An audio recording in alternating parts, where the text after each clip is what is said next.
Hey gang, it's Snap-on John 100, and I'm getting ready to do some exploring. So if I got a map here. My location right now is just over here, and I'm just going to be going due east because I want to find this you can tell it's a steep gorge through here by the contour lines. So I'm just going to be traveling along here east to Sugar Creek because I heard that it's a spot that's got trout in it all year round. So I'm just going to go exploring, and so it's just going to be an out and back. Okay, so I thought I'd take you along with me. I just want to show you a little bit of the terrain we're going through.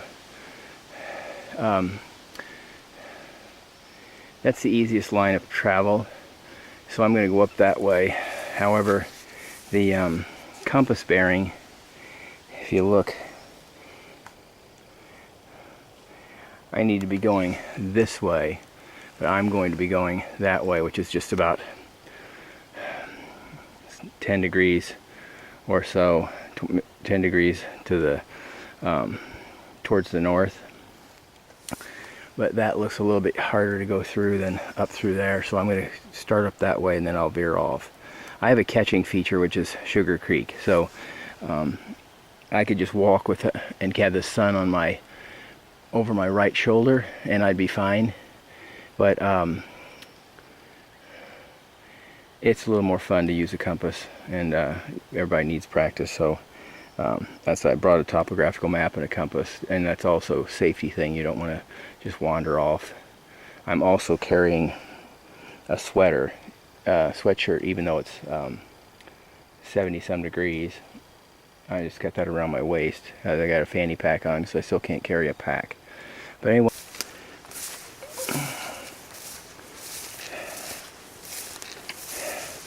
last night I heard a barred owl. Wasn't very close. It was probably, I don't know, 200 or 300 yards away or so. It's kind of hard to tell in the woods.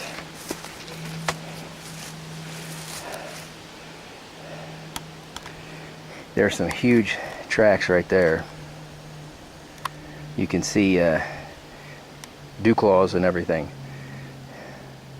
I had while I was putting up my hammock, which I'm going to redo that today, so I'll show you what I do on my hammock.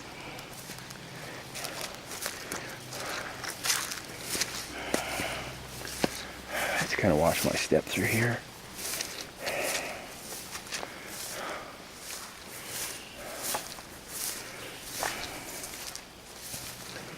It's a gorgeous day. Most of these pine-looking trees are eastern hemlocks, and I just found out that they're called the sequoias of the east because they get so tall.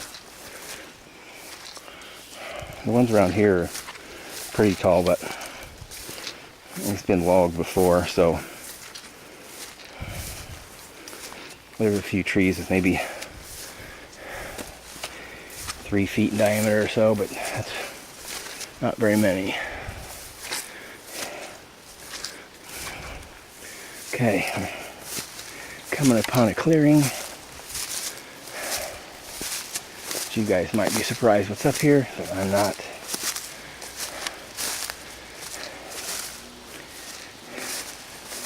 I did a video up here last summer.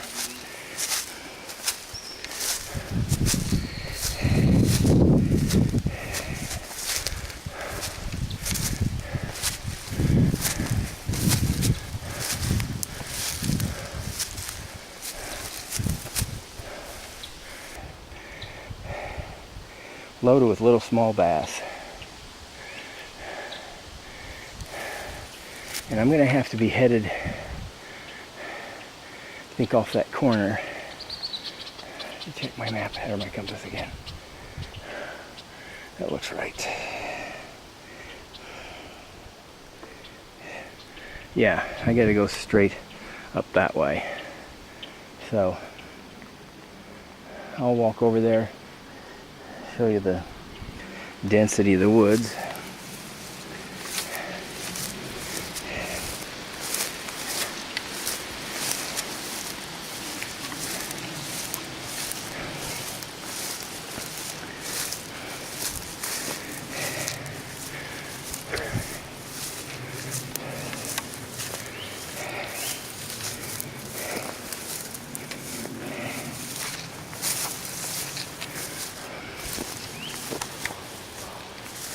Might even run onto some trail up here. That'd be nice. I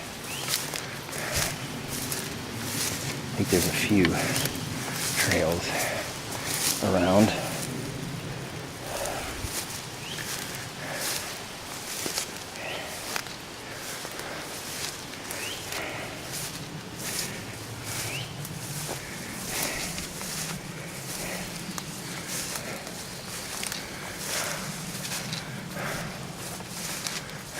There's a cleared spot.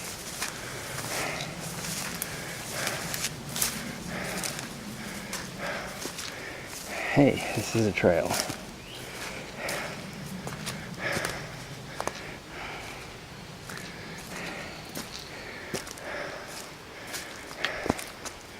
It's really pretty, gorgeous in here.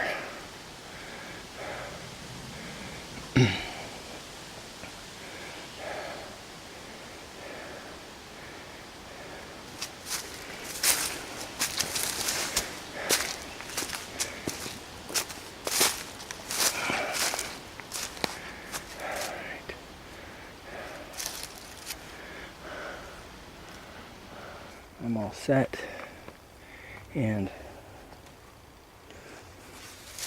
I'll let you walk along just for a second, and I will get back to you a little later. Still kind of wet out.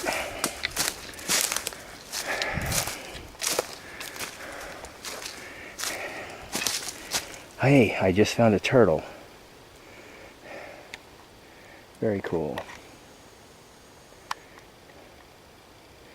You don't see those very often.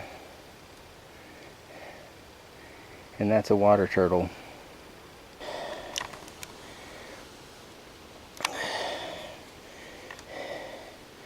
Yeah, that's a beautiful turtle.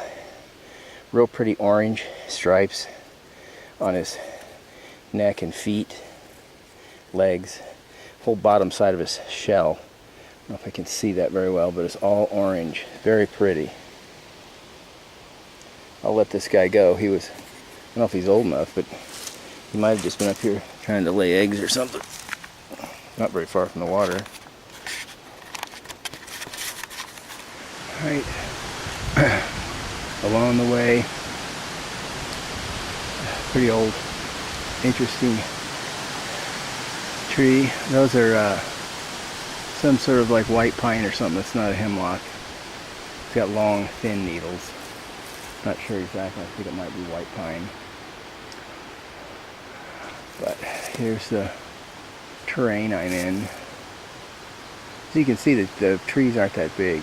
So they've been logged. They wait till they get about the size of that one right there,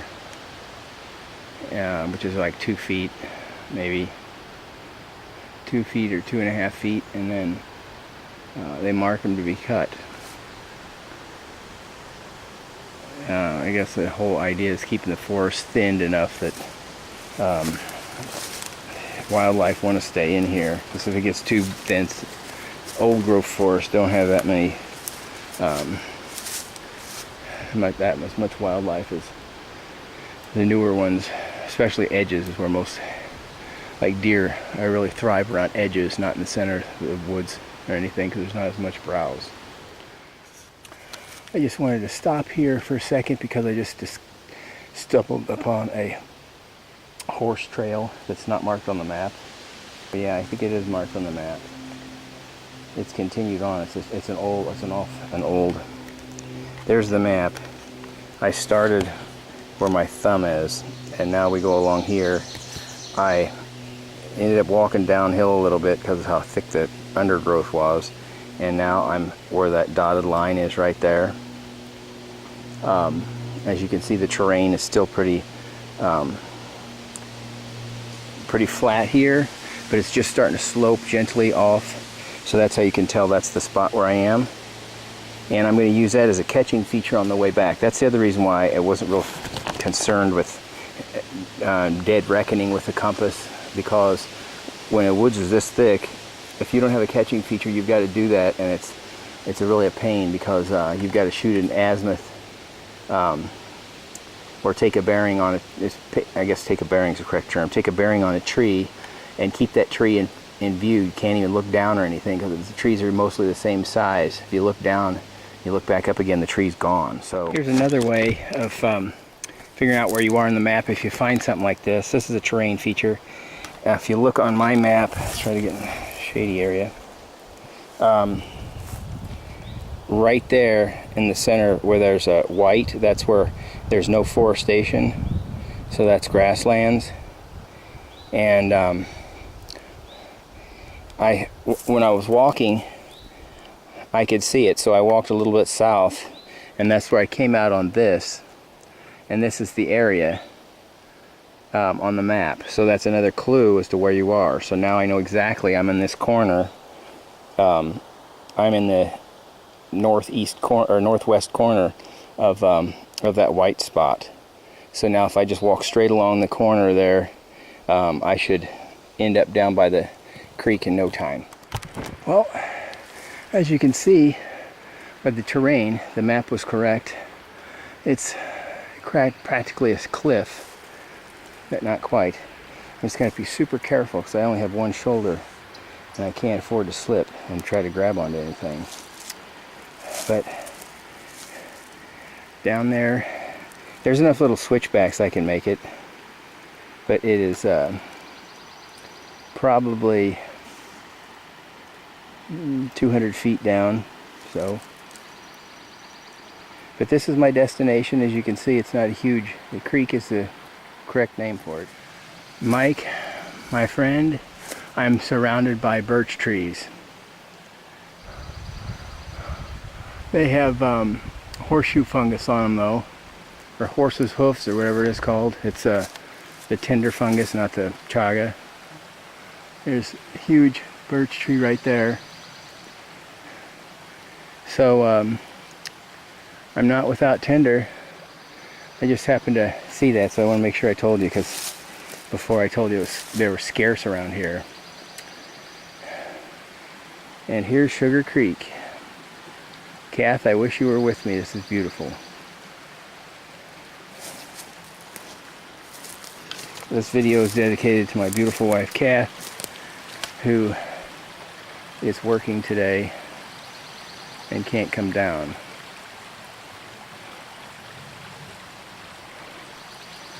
So she's not going to be able to come down this weekend at all. So since I'm convalescing, I'm lucky, at least for that part.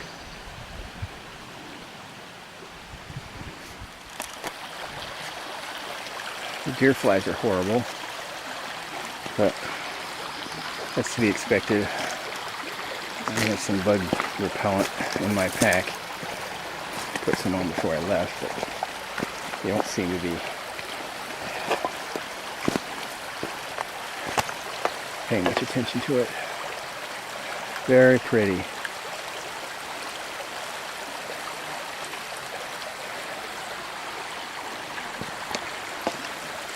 Well, this was my destination. Walking through dense forest, it makes it seem like it takes forever.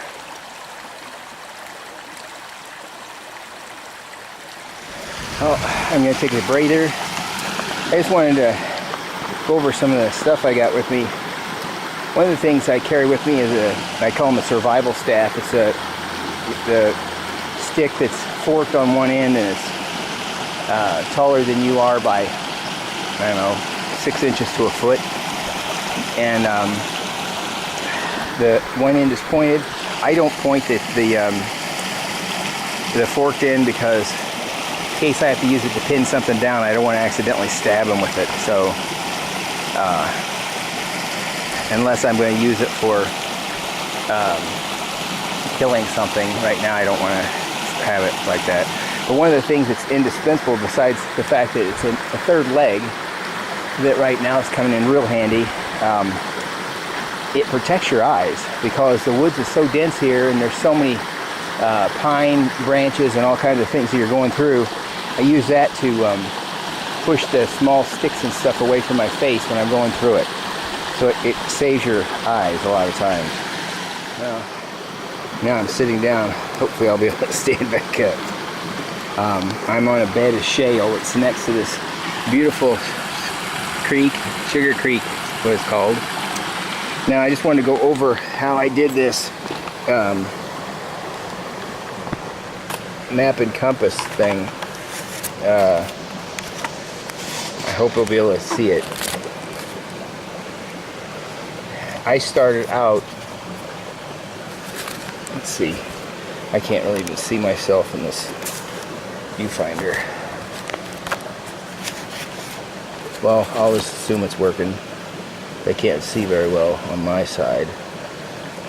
I started out right about here, and this is north, this way on the map.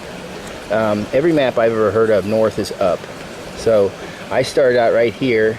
This is Frog Hill, and our cabin, our land is all this down in here, and our, well, it's actually this down here, and our cabin is right over here. And Sugar Creek runs from up here all the way along down here. And as you can see, by these contour lines are really closely spaced, and the spacing interval is let's see, 1900 and 20. They're 20 feet apart, so it's 1900. So this is 1800. There's every fifth one is darker, and that's a an index interval. And so 18, the next one uphill is going to be 1820, 1840, 1860, 1880, and then 19 is the next one. So these are all 20 feet apart, and they're stacked right on top of each other. That's why when I tried to climb down the hill, right there, it's on a cliff. Where I was is right up down here, and it was real steep. I could barely get down it. So anyway, what I did was I just put, you want to make sure that you take, this is the direction to travel on your compass, and that's really important, because when you're using your compass as a protractor to get an azimuth, you want to take your compass and to get your bearings, and you want to put where your starting point on one edge of the compass, and then the other edge is another spot where you want to go. Mine is too long for the compass, but this was just a no-brainer because I'm just going east basically. But that's what you do, is you put your starting point on one side of the base plate and the ending point on the end, which means you're going from this way to this way, so you're still going in the right direction of travel. And so when you do that, you hold it on the map, and then you turn this bezel until these lines in here, these are the grid lines in here, or meridian lines I think they're called, or something, I'm not sure, I can't remember, but the lines in here, you turn the bezel until they line up with the north-south lines on your map, and the one I used was the edge. So I made sure that my lines were parallel with that edge, and the north end was pointed up towards north of the map. That's really important also. So the two key things is make sure that you're going from starting point to finish point in the direction of your compass direction of travel is going. And then the other thing is, when you orient these lines inside the bezel, the north-south lines in the bezel, you orient them exactly perpendicular, or exactly parallel, or right on top of a north-south line, which I'm using the edge of the map. But the other important thing is the north arrow inside there is pointing up, which is north on the map. Because if you point it down that way, south, which I've done before, you end up going exactly the wrong direction.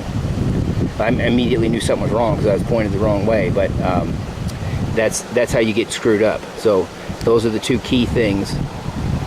And then once you line those up, now you just take your compass and you put it right straight up against your chest, or right out from your chest, so it's pointed straight away from you, exactly like as you're walking. And then you just turn your body until the red line corresponds with the line in the bezel. That's called boxing, or putting the needle in the doghouse. So I'll just turn this thing around so you can see it, what it looks like when it's okay. So now it's in there. So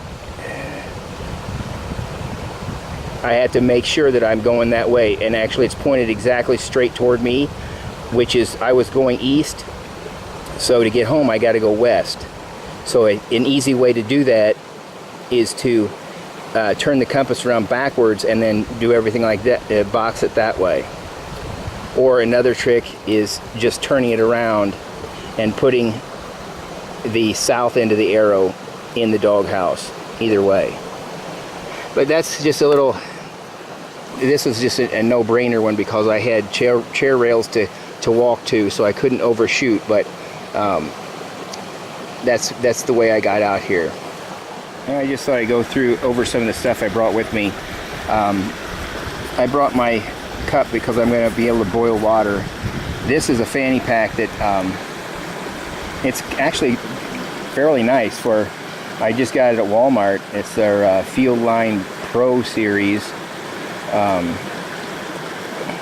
and it seems kind of nice, except for the issue that I've had is the place where you put water is too small. It only holds the size of the bottled water, so you can't put an Nalgene, like a 32-ounce bottle in there. It's way too small, but you can put one on each side.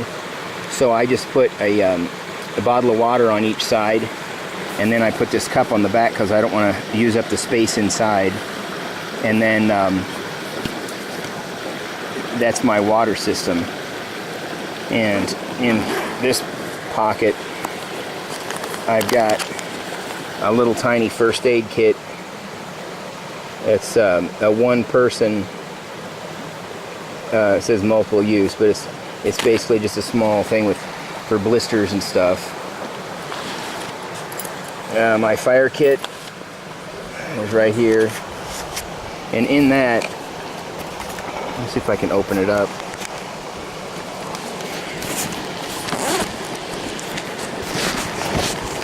I keep everything in little Ziploc bags because it keeps it waterproof, and then if you need a Ziploc bag for a container, you got it.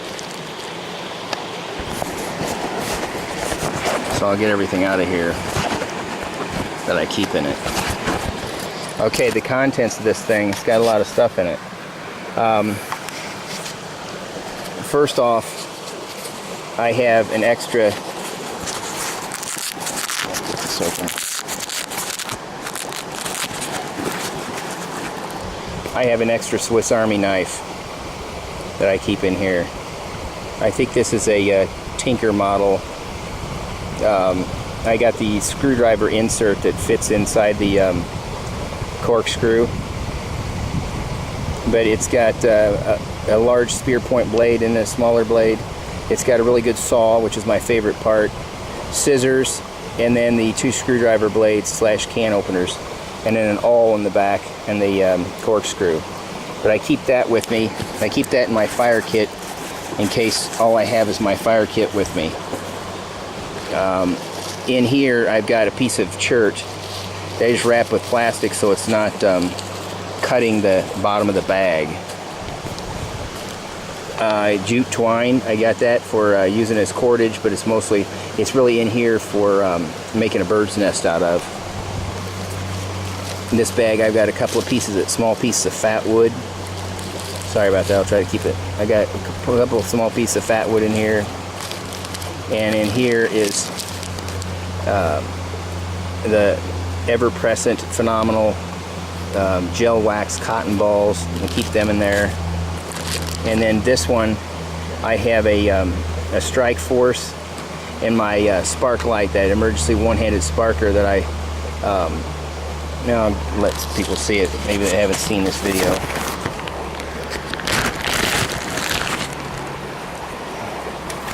Everyone knows what a strike force is. This is the spark light emergency fire starter. It's and I got the aluminum one because it's a lot more sturdy. And inside there's little tinder wicks, and then the main thing is this sparker.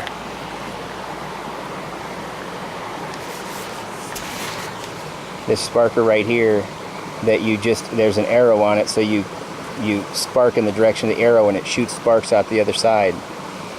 And the metal one, there's an Allen key that comes with it, and you can replace the flints. It's basically like the guts of a Zippo lighter. This is a fantastic. I used this the whole time that I was one-armed when I was trying to make a fire. So all those videos, I'm using this. So that's my fire kit. I also am carrying a Zippo lighter in my pocket. I've got 4 AA batteries, and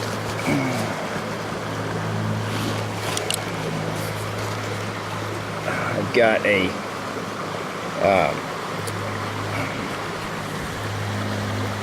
mag light that uses the AA batteries, flashlight, and I think that's it in here.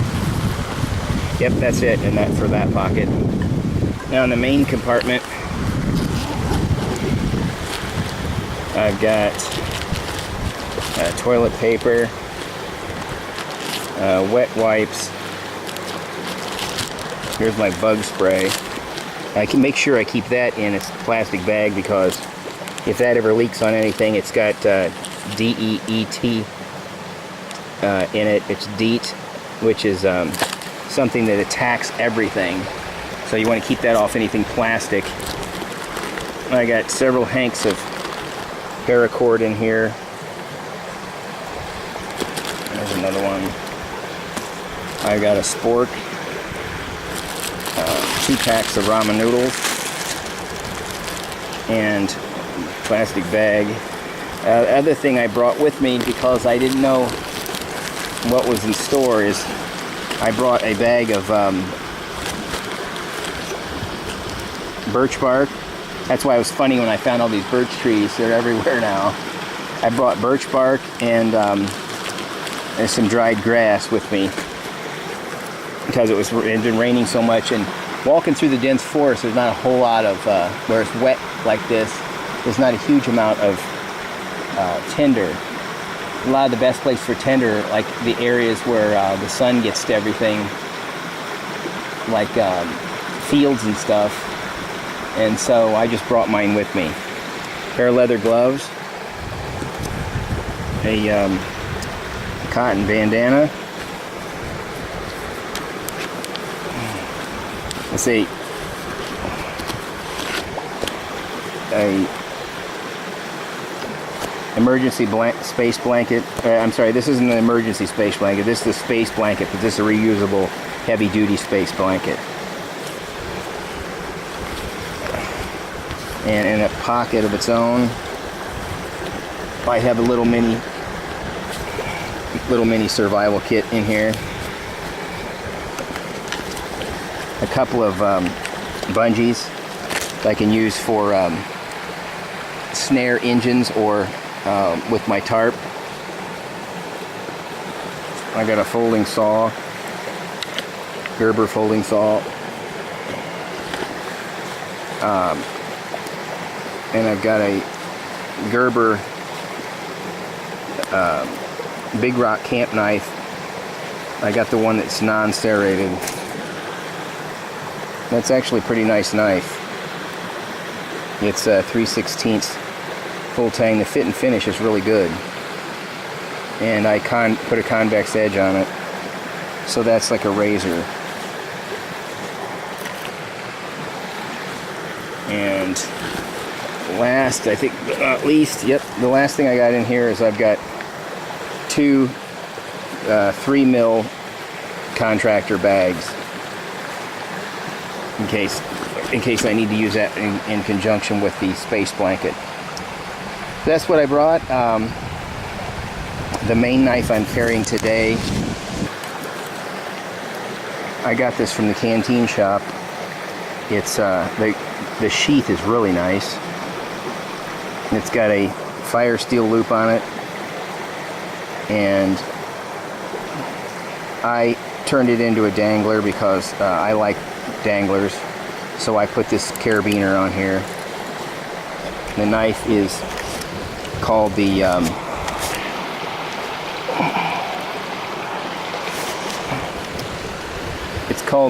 Woodcrafter, and it's made by Blind Horse Knives and designed by Rob from Canteen Shop. It's an 1/8 of an inch. It's got a contoured olive grit set of scales on it with black liners. Looks like it's green micarta. Phenomenal looking knife. It looks to have a spear point on it also. That greasy looking stuff is some residue from I oiled the sheath. I always oil all my sheaths so that they, when the knife is in the sheath, it's not going to corrode or anything. But that's a beautiful knife, and I would recommend this to anyone that's looking for a nice knife. 01 tool steel.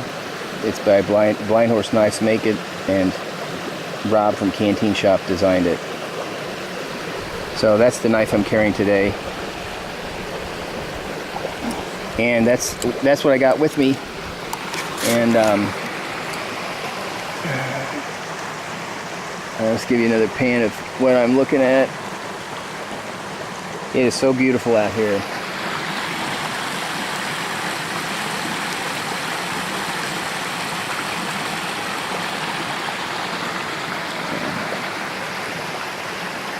Now I'm going to get some more water, and I'm going to head back. I just wanted to show you what it's like navigating without terrain features.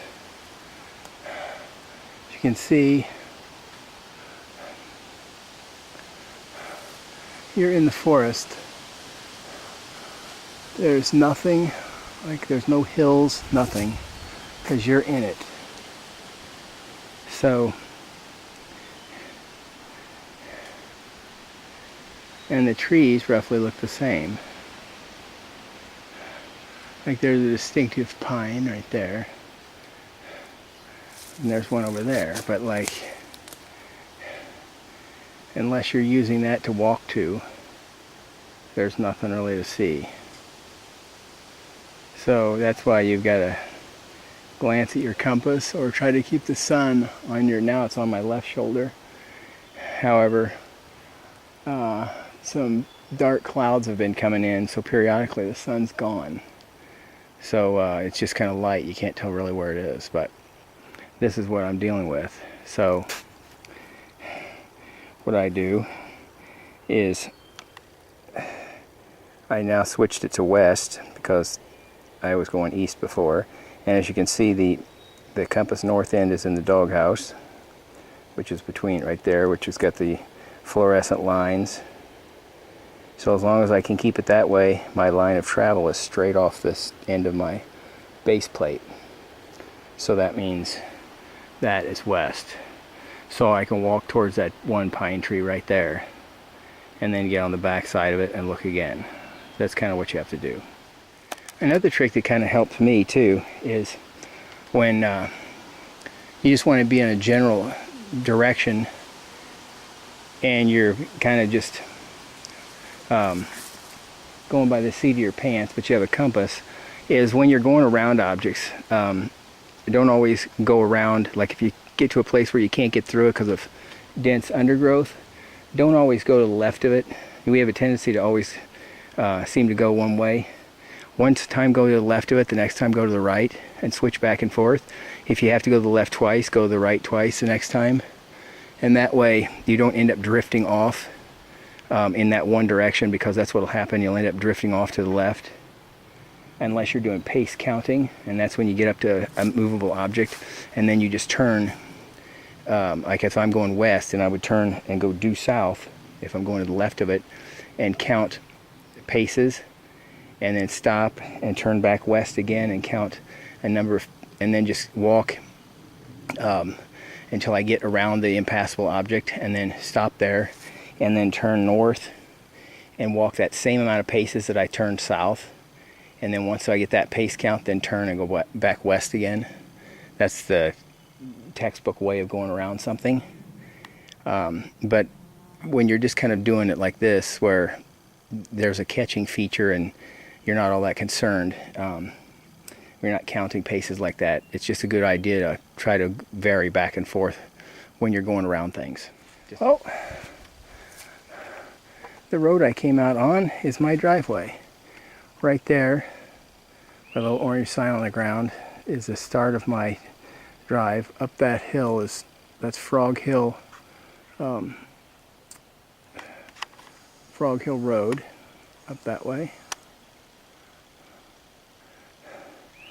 And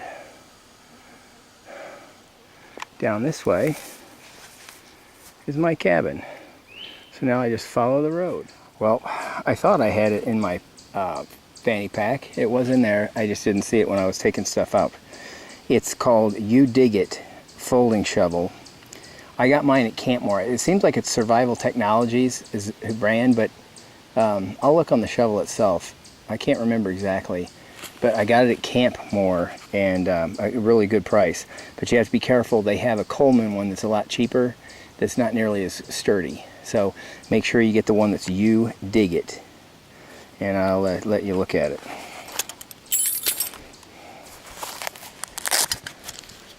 It comes in its own a nice Cordura sheath that's really sturdy with a loop on it, and it doesn't say, it just says You Dig It and made United States, but it folds up real. You can see how thick this, by the size of my hand, look how thick that steel is. That's a 1/4 inch stock, and then it snaps in right there into the shovel, which I heard that click. That's really strong. It's real thick stainless steel. The fit and finish and the way it's made is phenomenal. But it is now my shovel of choice. You Dig It, and I'm not sure who it's from, but I have to make a dinner and cook my supper, so I'm not going to have time to fiddle with my hammock setup. I was told you said earlier I was going to move it, so I think I'm just going to leave it alone. But I'll kind of show you what I did.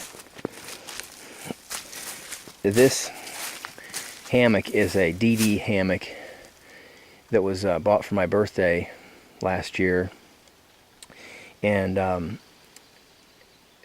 my wife got it, and it didn't have a bug net with it because she didn't know to get a bug net, and they didn't, for some reason they didn't mention that you need a bug net. So I bought an Eno. What I have here is, this is a tarp that I got also from Campmore. It's their 10 by 10 Versatarp. It's coated nylon, and it was only like $55 or something, so it's a really good deal. But my bug net is in here, and this is an Eno that the tarp, or I mean the hammock fits through these holes, and so it surrounds the hammock.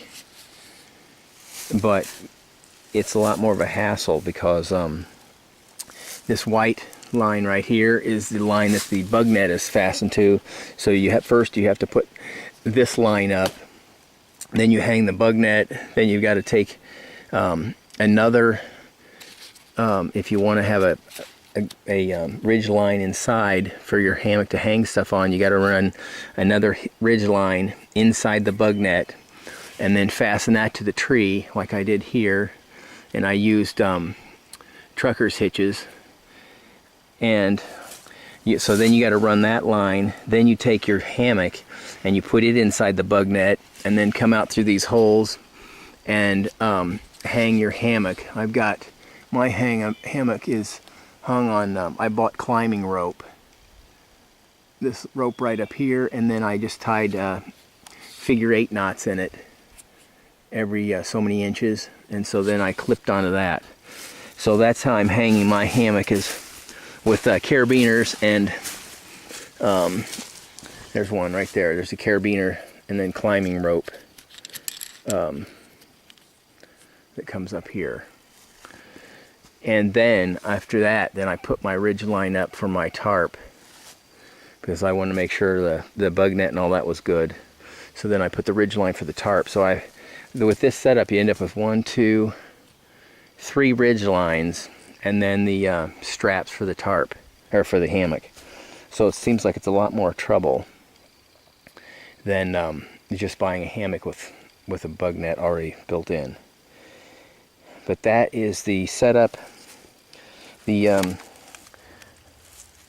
used homemade stakes that I whittled out, and I've tied that off.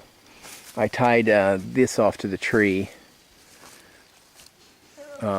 It's down that tree. Then I tied off this one, and this same rope is running through all of these, and then is staked to the ground right there. So that's taken care of, this whole side.